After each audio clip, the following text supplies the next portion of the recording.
Assalamualaikum warahmatullahi wabarakatuh. Alhamdulillah, nahmaduhu wa nasta'inuhu wa nastaghfiruh wa na'udzu billahi min shururi anfusina wa min sayyiati a'malina. Man yahdihillahu fala mudilla lahu wa man yudlil fala hadiya lahu wa ashhadu an la ilaha illallah wahdahu la sharika lahu wa ashhadu anna Muhammadan abduhu wa rasuluh. A'udzu billahi minasy syaithanir rajim. Ya ayyuhalladzina amanu taqullaha haqqa tuqatih wa la tamutunna illa wa antum muslimun. Ya ayyuhan nasu ittaqu rabbakum alladhi khalaqakum min nafsin wahidah wa khalaqa minha zawjaha wa batha minhuma rijalan katsiran wa nisaa. واتقوا الله الذي تساءلون به والأرحام إن الله كان عليكم رقيبا. يا أيها الذين آمنوا اتقوا الله وقولوا قولا سديدا يصلح لكم أعمالكم ويغفر لكم ذنوبكم ومن يطع الله ورسوله فقد فاز فوزا عظيما. أما بعد فإن خير الحديث كتاب الله وخير الهدي هدي محمد صلى الله عليه وسلم وشر الأمور محدثاتها وكل محدثة بدعة وكل بدعة ضلالة وكل ضلالة في النار. أعوذ بالله السميع العليم من الشيطان الرجيم. الحج أشهر معلومات فمن فرض الحج فلا رفث ولا فسوق ولا جدال في الحج وما تفعلوا من خير يعلمه الله وتزودوا فإن خير الزاد التقوى واتقون يا أولي الألباب. وقال النبي صلى الله عليه وسلم الغازي في سبيل الله والحاج والمعتمر وعبد الله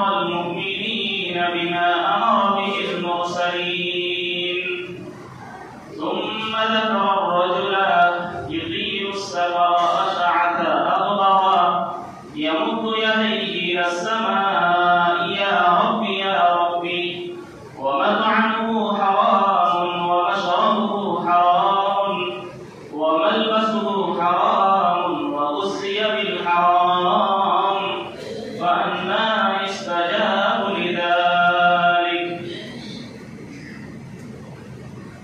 সম্মানিত উপস্থিতি, সমস্ত প্রশংসা, গুণগান, গুণকীর্তন সেই মহান আল্লাহ রাব্বুল আলামিনের জন্য, যিনি আমাদেরকে উত্তম জাতি করে সৃষ্টি করেছেন। যিনার যতই প্রশংসা আমরা করি আমরা শেষ করতে পারবো না, তাই আমরা সংক্ষেপে বলে থাকি আলহামদুলিল্লাহ। তারপরে আমাদের সমস্ত নবী ও রাসূলের উপর দরুদ ও সালাম বিবর্ষিত হোক। বিশেষ করে আমাদের আখিরি নবী জনাব মুহাম্মদ রাসূলুল্লাহ সাল্লাল্লাহু আলাইহি ওয়াসাল্লামের উপর, যিনি কত কষ্ট করে আমাদেরকে আমাদের হাতে ইসলাম দিয়ে গেছেন। তিনি দুঃখকে দুঃখ না করে, কষ্টকে কষ্ট না মনে করে তিনি দিনের দাওয়াত দিয়ে গিয়েছেন এবং দিনকে মোকাম্মল করে আমাদের হাতে দিয়ে গেছেন। তিনার উপর অসংখ্য দরুদ ও সালাম বিবর্ষিত হোক। আল্লাহুম্মা সাল্লি ওয়া সাল্লিম ওয়া বারিক আলাইহি। সম্মানিত উপস্থিতি, আমরা মুসলমান, এটা আমাদের মধ্যে কাউরে সন্দেহ নাই যে আমরা মুসলিম না, আমরা হচ্ছে মুসলমান। এবং মুসলমানের মধ্যে সবচাইতে যেটা সাহাবীদের রাস্তা, রাসূলের রাস্তা, আমরা হচ্ছে আহলুল হাদিস। আমরা হাদিস এবং কোরআনকে মাননেওয়ালা। আমরা গর্ব করি এবং গর্ব করা দরকার, কিন্তু গর্ব সাজবে কখন? আপনি মুসলিম দাবি করবেন নিজেকে, নিজেকে মুমিন দাবি করবেন, নিজেকে আলেম দাবি করবেন, সেটা সাজবে কখন? যখন আপনি ওই রকম কাজ করবেন তখন আপনার সেই দাবিটা সাজবে। কিন্তু আমরা মুসলমান, আমাকে ভাবতে ঘৃণা হচ্ছে বা আফসোস হচ্ছে যে আমাদের মুসলিম সমাজে, মুসলিম মহল্লাতে, মুসলিম মহাশারাতে এত বড় বড় পাপ হবে এবং সেই পাপকে রোকার কাউরি ক্ষমতা হবে না, বরং সেটাকে সমর্থন করবে। সমর্থন করার জন্য অনেক মানুষ রয়েছে, আমাদের আলেম সমাজে রয়েছে, কিন্তু সেটাকে রুখবে কে? এবং আমরা নিজেকে ভাবছি আমরা মুসলিম, আমরা মুমিন, কিন্তু আমাদের সমাজে এত বড় বড় পাপ হচ্ছে যা বলার কথা নয়। মনে হচ্ছে যে এটা মুসলিম মহল্লা নয়, এটা কোনো অন্য ধর্মের মহল্লা। অথচ আমাদের পাকুড় ডিস্ট্রিক্টে মুসলিমের সংখ্যা অনেক এবং আহলে হাদিস, কিন্তু আমাদের সমাজে এত বড় বড় পাপ হচ্ছে সেটা ভাবতে অবাক লাগছে। কোন পাপ হচ্ছে এবং কোন পাপ হয় না? সবই পাপ হচ্ছে। জেনা থেকে নিয়ে, ব্যভিচার থেকে নিয়ে, সুদ, ঘুষ এবং ঢোল ঢাকনা, তামাশা, বম ফুটানো, এগুলো হচ্ছে বেধর্মী বিয়ের উৎসাহ হয়ে গেল। খুশি কারা মানাবে? হিন্দু, খ্রিস্টান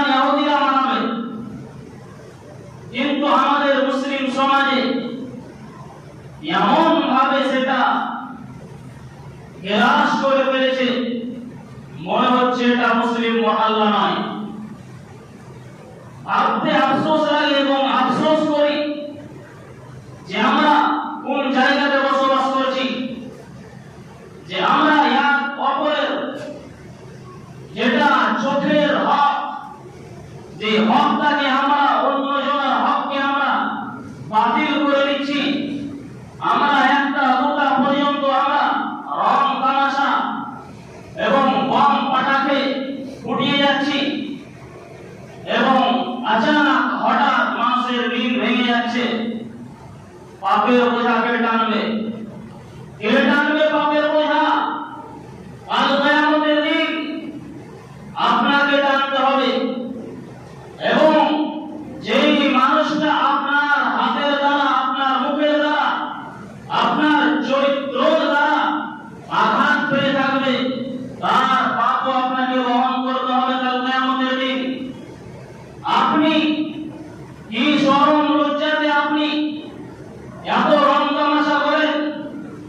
আপনি মনে হচ্ছে আপনি মরবেন না, অথচ আমরা চোখের আগা থেকে আমরা দেখতে আছি যে প্রতিদিন মানুষ অ্যাক্সিডেন্ট হয়ে মারা যাচ্ছে।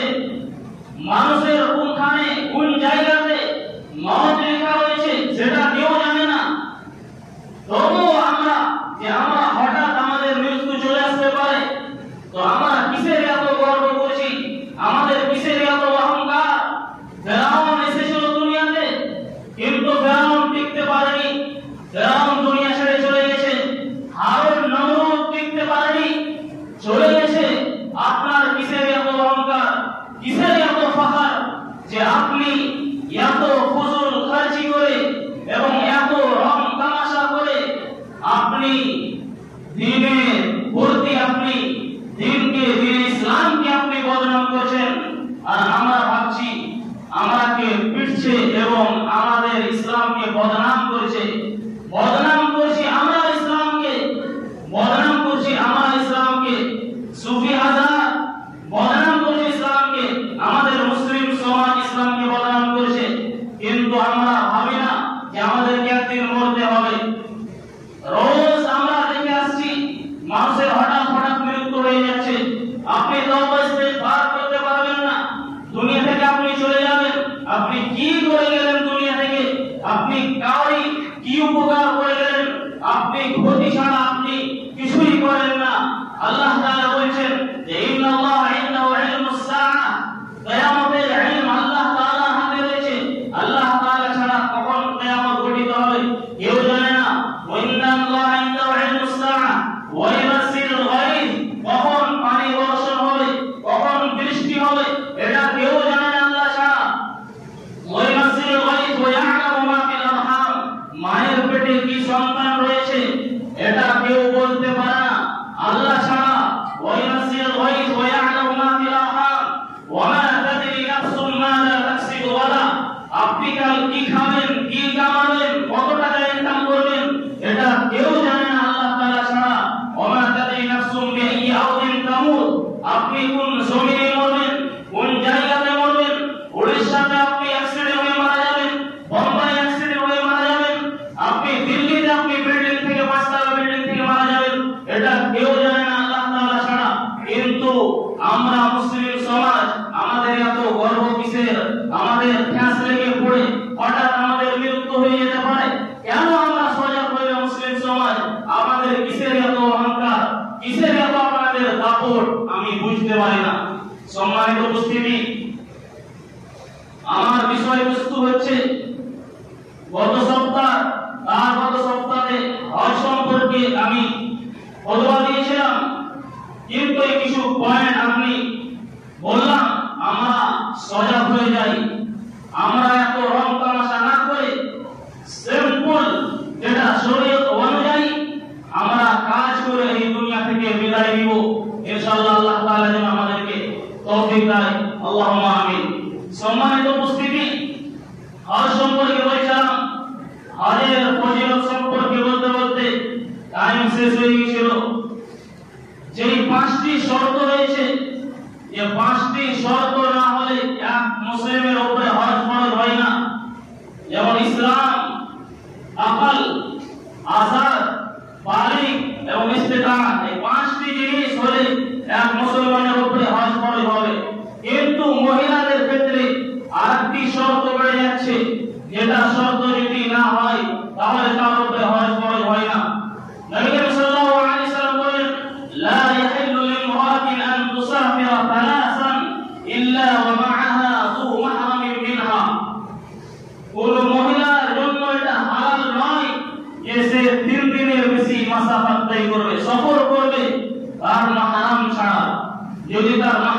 থাকে, যদি মাহরাম না থাকে, তার স্বামী না থাকে, বা তার বাপ যদি সাথে না থাকে, যদি না থাকে তাহলে তার উপরে হজ ফরজ হবে না। সম্মানিত উপস্থিতি, হজের ফজিলত সম্পর্কে বলছিলাম যে হজ মানুষ করলে মানুষের সমস্ত গুনাহ খাতা মাফ হয়ে যায়। তার একটি হাদিস নবী করিম সাল্লাল্লাহু আলাইহি ওয়াসাল্লাম বলেন যে আকিমুল হজ্জ ওয়াল উমরাতা ফাইন্নাহুমা ইয়ানফিয়ানি ফাকরা ওয়াদ দুনুবা কামা তানফিল কিরু খাবাতাল হারিম। যে নবী করিম সাল্লাল্লাহু আলাইহি ওয়াসাল্লাম বলেছেন যে হজ মানুষের গুনাহ এমন ভাবে খতম করে দেয়, মানুষের ফকিরি এবং মানুষের গুরবাত খতম করে দেয়, যেইভাবে লোহার ভাঠি লোহার জংকে খতম করে দেয়, সেইভাবে মানুষের হজ করলে মানুষের গুনাহ খাতাকে মাফ করে দেওয়া হয়। সম্মানিত উপস্থিতি, ঈমান এবং জিহাদের পরে সবচাইতে আফজাল, সবচাইতে ভালো আমল হচ্ছে হজ।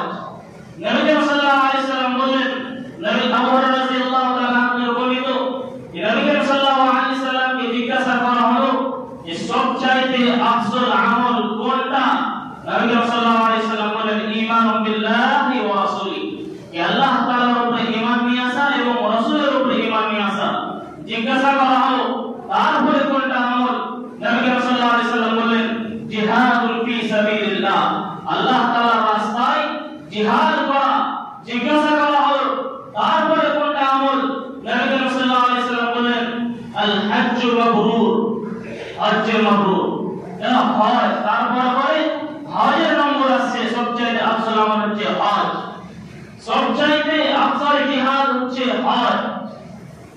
নবী সাল্লাল্লাহু আলাইহি ওয়াসাল্লাম বলেন, হযরত আম্মা আয়েশা রাদিয়াল্লাহু তাআলা আনহা থেকে বর্ণিত, তিনি বলেন যে আমরা এটা বুঝি যে সবচাইতে উত্তম আমল হচ্ছে জিহাদ করা, তাহলে কি আমরা জিহাদ করব না?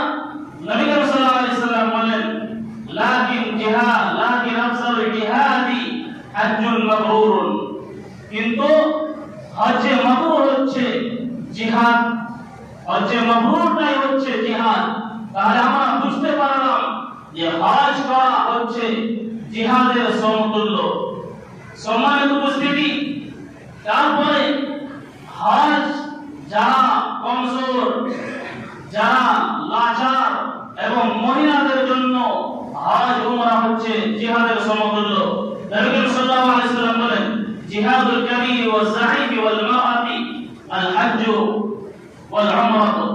নবী সাল্লাল্লাহু আলাইহি ওয়াসাল্লাম বলেন যে কমজোর মানুষদের জন্য, লাচার মানুষদের জন্য এবং মহিলাদের জন্য হচ্ছে জিহাদ হচ্ছে হজ এবং উমরা। তাহলে তারা যদি হজ উমরা করে তাহলে তারা জিহাদের সমতুল্য তারা নেকি পাবে। সম্মানিত উপস্থিতি, আরেকটি ফজিলত যে হজকারী যারা হজ করে, যারা উমরা করে, তারা হচ্ছে আল্লাহ তাআলার মেহমান। যদি আল্লাহ তাআলা আমার মেহমান হয়ে যায় তাহলে আমরা আর কিছু চাই না। দুনিয়াতে কি চাই? আখিরাত শুধু এটাই চাই যে আমরা জান্নাতে চলে যাব। সম্মানিত উপস্থিতি, তাহলে হজ উমরা এবং জিহাদ করা হচ্ছে আল্লাহ তাআলার দৃষ্টিতে আল্লাহ তাআলার মেহমান। নবী সাল্লাল্লাহু আলাইহি ওয়াসাল্লাম বলেন, আল গাজি ফি সাবিলিল্লাহ ওয়াল হাজ ওয়াল মু'তামির ওয়াহদুল্লাহি দাআহুম ফাআজাবুহু ওয়া সালুহু ফাআতাহুম। নবী সাল্লাল্লাহু আলাইহি ওয়াসাল্লাম বলেন যে আল্লাহ তাআলার রাস্তায় জিহাদকারী, হজকারী এবং উমরাকারী হচ্ছে আল্লাহ তাআলার মেহমান। আল্লাহ তাআলা তাদেরকে ডাক দিলেন তো তারা লাব্বাইক বললেন, তারা আমার নিকটে চলে আসো। তারপর যদি এখন তারা যা কিছু চাইবে ওয়াসালুহু ফাআতাহুম, তাদেরকে দান করা হবে, তাদেরকে প্রদান করা হবে। সম্মানিত উপস্থিতি, আরেকটি ফজিলত যে হজ উমরা করে সিধা জান্নাতে যাওয়া যায়। নবী সাল্লাল্লাহু আলাইহি ওয়াসাল্লাম বলেন, মান খারাজা হাজ্জান ফামাতা, যে ব্যক্তি হজ করলো এবং হজ করতে করতে অবস্থায় মারা গেল তো কাল কিয়ামতের দিন তার জন্য হজের নেকি, যত হজ করে যত নেকি পাওয়া যাবে তার জন্য নেকি লিখে দেওয়া হয়। এমন ভাবে যে ব্যক্তি উমরা করলো, উমরা করার জন্য বাড়ি থেকে বের হলো এবং উমরা করতে করতে তার মৃত্যু ঘটিত হয়ে গেল, তার মরণ হয়ে গেল, সে কাল কিয়ামতের দিন তার জন্য উমরার সমতুল্য উমরার বরাবর নেকি লিখে দেওয়া হয়। সম্মানিত উপস্থিতি, নবী করিম সাল্লাল্লাহু আলাইহি সাল্লাম বললেন, এক সাহাবী রাসূল সাল্লাল্লাহু আলাইহি সাল্লাম নবী করিম সাল্লাল্লাহু আলাইহি সাল্লামের সাথে আরাফাতে ওয়াকফ করেছিলেন। এমন অবস্থায় তার উট তাকে উঁচু জায়গা থেকে ফেলে দিয়ে তার গর্দন ভেঙে গেল এবং তার মৃত্যু হয়ে গেল। তখন নবী করিম সাল্লাল্লাহু আলাইহি সাল্লাম বললেন, ইগসিলুহু বিমাইন ওয়া সিদরিন, তাকে পানি এবং বোরের পাতা দিয়ে তাকে গোসল দিয়ে দাও। ওয়া কাফিনুহু বিসাওবিহি, এবং তার দুটি চাদর দিয়ে তাকে কাফন দিয়ে দাও। এবং তার মাথাকে ওয়াকামিরু রাসাহু, তার মাথা ঢাকিও না। ওয়ালা তুহান্নিতুহু, এবং তাকে খুশবু লাগাইও না, তাকে আতর লাগাইও না। কেন? ইন্নাহু ইউবাসু ইয়াওমাল কিয়ামাতি মুরাব্বিয়ান, কিয়ামতের দিন তাকে তালবিয়া পড়ার অবস্থায় তাকে উঠানো হবে। সম্মানিত উপস্থিতি, এইগুলো হচ্ছে হজের ফজিলত। হজ করার পূর্বে কিছু আদব রয়েছে, আদব কায়দা রয়েছে। যেমন এক নম্বর আদব হচ্ছে যে হজকারীর জন্য এটা লাজিম হবে, যে হজ করার ইরাদা করবে তার জন্য এটা লাজিম হবে। সেজন্য আল্লাহ তাআলাকে সন্তুষ্টি করার জন্য, আল্লাহ তাআলার তাকাররুব হাসিল করার জন্য সেজন্য নিয়ত করে। কারণ প্রত্যেকটা নেক আমলের কবুলিয়তের জন্য ইখলাস হচ্ছে শর্ত। আল্লাহ তাআলা বলেন, ওয়া মা উমিরু ইল্লা লিয়াবুদুল্লাহ মুখলিসিনা লাহুদ্দিন হুনাফা ওয়া ইউকিমুস সালাতা ওয়া ইউতুজ যাকাতা ওয়া যালিকা দীনুল কাইয়্যিমা। দ্বিতীয় নম্বর হচ্ছে যে হজ যারা করবে, যারা হজ করব মনে করছে, এদের প্রত্যেকটা আমল যদি হারাম কামাই দিয়ে যদি হয়, যদি আমার উপার্জন যদি হারাম হয়, তাহলে কোন আমল আল্লাহ তাআলার কাছে গ্রহণযোগ্য নয়, গ্রহণ হবে না, কাবিল কবুল হবে না। সেই জন্য হাজিদের জন্য বিশেষ করে তারা যেন হারাম কামাই দিয়ে তারা যেন হজে না যায়, হজ যেন না করে। কেননা যদি হজ করতে যায় তাহলে কোনো ফায়দা হবে না, কাবিল কবুল হবে না। আর হজের এত মর্যাদা, মানসিকে হজের ফজিলত সম্পর্কে এই হাদিস বলেছি যে তোমরা যখন বাড়ি থেকে বের হবে হজের জন্য এবং আরাফাত করবে, তখন তোমাদের শরীরের প্রত্যেকটা কদমে, প্রত্যেকটা পায়ে এক নেকি লিখে দেওয়া হয় এবং একটি গুনাহ মাফ করে দেওয়া হয়। যখন তোমরা ওয়াকুফে আরাফা করবে, তখন আল্লাহ তাআলা এই দুনিয়ার আসমানে নেমে আসেন এবং ফেরেশতাদের সামনে ফখর করে যে এই আমার বান্দা আমার কাছে এসেছে, আমার রহমতের আশা নিয়ে এসেছে এবং আমার আযাবকে ভয় করে, অথচ তারা আমাকে দেখেনি। যদি আমাকে দেখে নিত তাহলে তাদের অবস্থা কি হতো? যদি তারা, আল্লাহ তাআলা বলেছেন, যদি তারা রাতের জররার বারো যদি তারা গুনাহ করে থাকে এবং যদি তাদের গুনাহ থাকে, যদি কিয়ামত পর্যন্ত এবং দুনিয়া যতদিন সৃষ্টি হয়েছে তখন থেকে নিয়ে এই যতদিন অতিবাহিত হয়েছে, যতদিন অতিবাহিত হবে, এই সমস্ত দিনের পরিমাণ যদি তার গুনাহ থাকে এবং পানির ফোঁটা বাড়ানো যদি তার যদি গুনাহ থাকে, তো আল্লাহ তাআলা তার গুনাহটাকে দিয়ে দেন, মাফ করে দেন। যখন বান্দা যখন মাথা কামাবে, যখন মাথা কামিয়ে নেবে, তখন প্রত্যেকটা তার চুলের পরিমাণ আল্লাহ তাআলা এক রাতে লিখে রেখে দেয়। যখন সে তাওয়াফ করবে, তখন সে এই অবস্থায় ফিরে আসবে যেমন তার মা তাকে জন্ম দিয়েছে, তখন সে মাসুম ছিল, তার কোনো গুনাহ ছিল না, সেই অবস্থায় সে বাড়ি ফিরে আসে। তাহলে এটা হচ্ছে হজের ফজিলত। আমি বলছিলাম যে হাজিরা বিশেষ করে হজ করতে যাবে,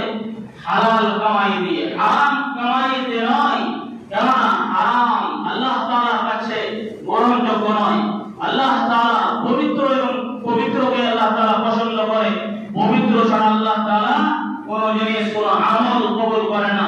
মুসলিম শরীফের হাদিস, আল্লাহ রাসূল সাল্লাল্লাহু আলাইহি ওয়াসাল্লাম বলেছেন, ইন্নাল্লাহা তাইয়্যিবুন, নিশ্চয় আল্লাহ তাআলা পবিত্র, লা ইয়াকবালু ইল্লা তাইয়্যিবান, আল্লাহ তাআলা পবিত্র ছাড়া কোনো আমলকে পছন্দ করে না, কবুল করেন না। তারপরে তুম্মা যাকারা রাজুলা, নবী সাল্লাল্লাহু আলাইহি সাল্লাম একটি মানুষের ব্যাপারে বলছেন, সে ইতিরু সাফা আশআসা আকবারা, সে লম্বা দূর দারাজ থেকে সফর করে হারিয়ে আসছিল, তার জামা কাপড় ধুলা মাটিতে পালিত হয়ে গেছিল, তার চুলগুলো এলোমেলো ছিল এবং সে কাতর হয়ে আসমানের দিকে দুই হাত উঠিয়ে সে কাতর হয়ে আল্লাহ তাআলা থেকে দোয়া করছে, ইয়া রাব্বি ইয়া রাব্বি। তখন নবী সাল্লাল্লাহু আলাইহি সাল্লাম বলেছেন, ওয়া মাতআমুহু হারাম, তার খাদ্যদ্রব্য হচ্ছে হারাম কামাই দিয়ে, ওয়া মাশরাবুহু হারাম, তার পান করাটা হচ্ছে হারাম কামাই দিয়ে, ওয়াল মালবাসুহু হারাম, এই যে কাপড় পরিধান করে আছে সেটা হচ্ছে হারাম কামাই দিয়ে, ওয়া গুসরিয়া বিল হারাম, তার পরওয়ারিশ হয়েছে, তাই ছোট থেকে সে বড় হয়েছে তার হারাম কামাই দিয়ে। তার বাবা সুদের কারবার করত, তার বাবা হারাম কামাই উপার্জন করত, তার পরওয়ারিশ হয়েছে হারাম কামাই দিয়ে।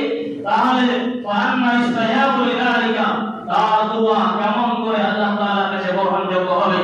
এটা আমাদেরকে ভাবা দরকার। মুসলিম সমাজ যে আমল আমরা 5 ওয়াক্ত আমরা মসজিদে এসে সাজদা রেজ হচ্ছি, যদি আমাদের হারাম কামাই যদি হয় এবং যদি আমাদের এই নামাজ, এই রোজা, এই আমল যদি আল্লাহ তাআলার কাছে গ্রহণযোগ্য না হয়, তাহলে কত দুর্ভাগ্য, কত আমরা নিকৃষ্ট যে আমরা এত পরিশ্রম করেও আল্লাহ তাআলার কাছে সেই আমল গ্রহণযোগ্য হলো না।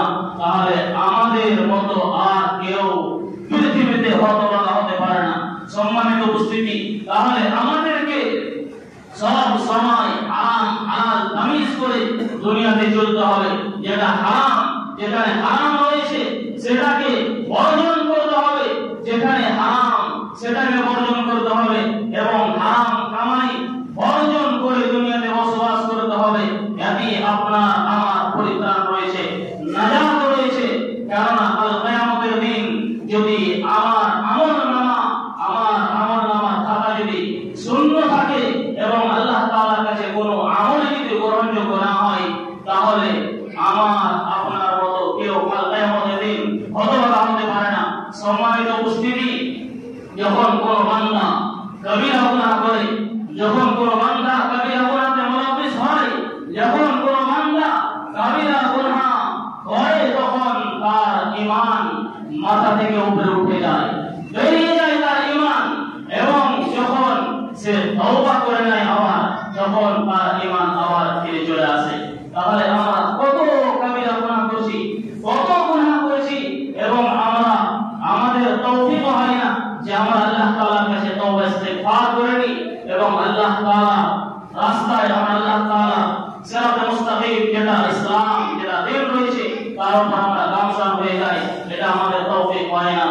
আল্লাহ তাআলার কাছে দোয়া করব যেন আমাদেরকে আল্লাহ তাআলা তুমি হারাম কামাই থেকে বিরত থাকা এবং হালাল কামাই উপার্জন করার তৌফিক দান দিও।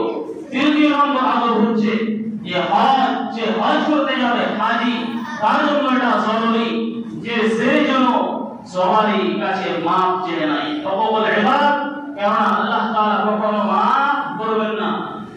যাকে আপনি আমানত দিয়েছেন, যার আপনি জমি, আপনি তার জমি কেটে নিয়েছেন এবং তাকে আপনি মেরেছেন, তাকে গালি দিয়েছেন, তার কাছে আপনি যে হাত ধরে ক্ষমা চেয়ে নেন। কেননা আজ আমাদের মধ্যে হয়, খাস করে বিশেষ করে এই জমি জায়গা নিয়ে অনেক হয়। আমরা যারা কমজোর এবং আমরা যারা একটু পয়সাওয়ালা, তারা আমরা কাপড় দেখিয়ে আমরা তার জমিকে আমরা নিজের আয়ত্তে করে নিই, তাদের গাল কেটে নিই। কিন্তু আল্লাহ রাসূল সাল্লাল্লাহু আলাইহি ওয়াসাল্লাম বলেছেন, কি বলেছেন, যে 4 ব্যক্তির উপরে আল্লাহ তাআলা লানত করেছেন, তার মধ্যে এক ব্যক্তি হচ্ছে লানাল্লাহু মানাওয়াতাল আরদ, আল্লাহ তাআলা লানত করেছে যে ওই সমস্ত ব্যক্তির উপরে যারা মানুষের তেল কেটে নাই, যারা মানুষের অন্য মানুষের জমিকে নিজে দখল করে নাই, নিজের জমি বাড়িয়ে নাই, তাহলে আল্লাহ তাআলা যদি লানত হয়ে যায়, তাহলে আপনাকে আমাকে দুনিয়াতে বেঁচে থাকা না থাকা কোনো সমান আসে না, কোনো আসে না। তাহলে আমাদেরকে সব সময় সতর্ক হয়ে থাকতে হবে যে কোনো বান্দা, কোনো মানুষ যেন আমার হাতের দ্বারা দিয়ে, আমার মুখের দ্বারা দিয়ে আঘাত না পেয়ে থাকে। কিন্তু আজ আমরা অত্যাচার করি, আজ আমরা গরিব করে উপরে অত্যাচার করি, এবং আমরা শাদী বিয়াতে আমাদের এলাকাতে না হোক কেন আরো অনেক বড় বড়তে আমি শহীদ হয়েছি সেই শাদী বিয়াতে, তারা ইনভাইট করে বড় বড় মানুষকে, আর যারা গরিব দুঃখী রয়েছে, যারা নিচের দরজায় মানুষ রয়েছে, তাদেরকে ইনভাইট করে না। নবী সাল্লাল্লাহু আলাইহি সাল্লাম বলেছেন যে ওই সমস্ত খাদ্য হচ্ছে একবারে শয়তানের খাদ্য, ওই সমস্ত খাদ্যকে লাথি মেরে চলে আসতে হবে, ওই সমস্ত খাদ্য খাওয়া চলবে না। কারণ নবী সাল্লাল্লাহু আলাইহি সাল্লাম মানা করেছেন যেই শাদীতে, যেই বিয়াতে বড় মানুষদেরকে ইনভাইট করা হয় কিন্তু ছোট মানুষদেরকে, যারা গরিব তাদেরকে ইনভাইট করা হয় না। সম্মানিত উপস্থিতি, সময় শেষ হয়ে গেছে, তো যারা হাজি তাদের জরুরি যে তারা মাপ চেয়ে নেবে, এবং যদি ধার কর্জ হয়ে থাকে তাহলে সেটাকে পরিশোধ করে তাদেরকে যেতে হবে, এবং যদি কিছু বাকি হয়ে থাকে তাহলে যারা ওয়ারিস রয়েছে, যারা বাড়িতে পরিবার রয়েছে, তাদেরকে ওসিয়ত করে যেতে হবে, এবং তাদেরকে তালকিন করে যেতে হবে যে তোমরা গুনাহ মাসিয়াত থেকে তোমরা বেঁচে থাকবে এবং আল্লাহ তাআলার ইবাদত করবে। আমি আল্লাহ তাআলার কাছে দোয়া করি, হে আল্লাহ, তুমি আমাদেরকে হালাল হারাম বিবেচনা করে, হালাল হারাম তামিজ করে আমরা যেন দুনিয়াতে বসবাস করতে পারি, আমরা যেন মানুষকে আঘাত না দিয়ে আমরা যেন দুনিয়াতে বেঁচে থাকতে পারি। আমাদের মুখের দ্বারাতে, আমাদের হাতের দ্বারাতে কোন মুসলিম ভাই, মুমিন ভাই যেন কষ্ট না পায়। কেননা নবী সাল্লাল্লাহু আলাইহি সাল্লাম বলেছেন সবচেয়ে আফজল মুমিনকে, নবী সাল্লাল্লাহু আলাইহি সাল্লাম বলেন মান সালিমা মুসলিমুনা মিন লিসানিহি ওয়া ইয়াদিহি, যার হাতের দ্বারা এবং মুখের দ্বারাতে অন্য মুসলমান মাহফুজ থাকবে, সেই হচ্ছে ভালো মুসলমান। আল্লাহ তাআলার কাছে দোয়া করব, হে আল্লাহ তাআলা, আমরা যারা এই খুতবাতে এই হাদিস শ্রবণ করলাম, কোরআন হাদিসের কথা আমরা শ্রবণ করলাম, এই সমস্ত হাদিস করার উপরে আমল পায়া হওয়ার তৌফিক দান দিও। আল্লাহুম্মা আমিন। বারাকাল্লাহু লানা ওয়া লাকুম ফিল কোরআনিল মাজিদ ওয়া নাফa'ani বিল আয়াতি ওয়া যিকরিল হামিদ। ইন্নাহু তাআলা জাওয়াদুন কারীমুন মালিকুন বাররুর রাউফুর রহিম।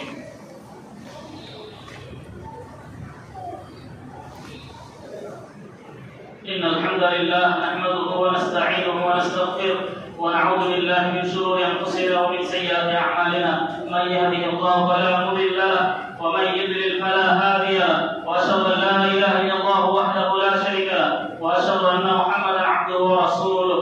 أما بعد، أعوذ بالله من الشيطان الرجيم. إن الله وملائكته يصلون على النبي يا أيها الذين آمنوا صلوا عليه وسلموا تسليما. اللهم صل على محمد وعلى آل محمد كما صليت على إبراهيم وعلى آل إبراهيم إنك حميد مجيد. اللهم بارك على محمد وعلى آل محمد كما باركت على إبراهيم وعلى آل إبراهيم إنك حميد مجيد. عباد الله رحمكم الله، إن الله يأمر بالعدل والإحسان وإيتاء ذي القربى وينهى عن الفحشاء والمنكر والبغي يعظكم لعلكم تذكرون. ولذكر الله أكبر والله يعلم ما تصنعون.